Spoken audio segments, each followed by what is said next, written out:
Since the people of God have been compared to sheep in their ways, there is an emphasis in the scriptures put upon the need of the shepherd to guide them. Good morning. This is Pastor Ernie Lewis of the Blue Point Church in Sisney, Illinois, with your thoughts for Tuesday. The importance about shepherds is that your sheep follow someone that can be trusted completely. You see, since sheep are somewhat gullible or simply naive, they are trusting of their shepherd, it can be a good thing that they will follow blindly, or it can be a dangerous attribute with the wrong shepherd. The prophet Jeremiah tells God's people about the dangers they have put themselves in Jeremiah 50 and verse 6. He said, "My people have been lost sheep. Their shepherds have led them astray. They have turned them away on the mountains. They have gone from the mountain to the hill. They have forgotten their resting place." Notice that God again calls his people his sheep, which is an endearing term for them since God seeks to care for them deeply. But in this prophecy, he refers to his people as having been lost sheep.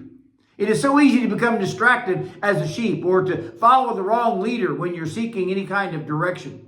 Some leaders can be very charismatic and they will attract others no matter what they're promoting or teaching.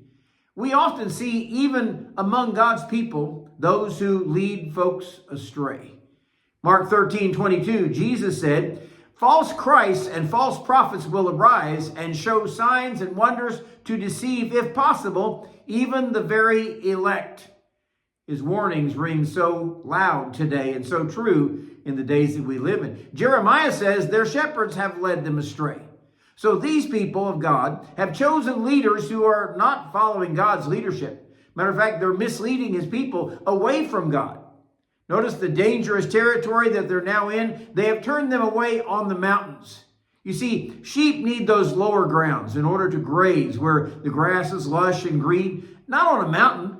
The mountain certainly would pose dangers and a threat, besides the fact there was very little grass there because of the rocky soil.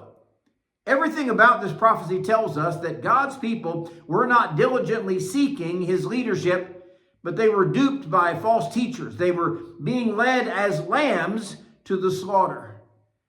They were led from one mountain to another hill and probably lost some precious ones along the way. You know, that is a real danger with false teachers and false leaders today. They often lead others for their own ego or their own benefit. They care nothing for those that they're leading. And Paul warns us in almost every New Testament letter about false teachers in the early church era. The final line of this prophecy is, "They have forgotten their resting place." You know, the sad plight of the children of Israel is they were often unfaithful to the Lord. In this chapter, they even began talking about being taken away into Babylonian captivity for deserting their God. As God's sheep, we need to learn from our mistakes of following deceitful shepherds. Always seem to test what we hear from others by the truth in the Word of God. And we should test our leaders that we follow, whether they are true to God and his Word, or are they more interested in their own ways, or feeding their ego, perhaps even seeking their own desires. As the sheep of God's pasture, let's seek to follow only the true shepherds.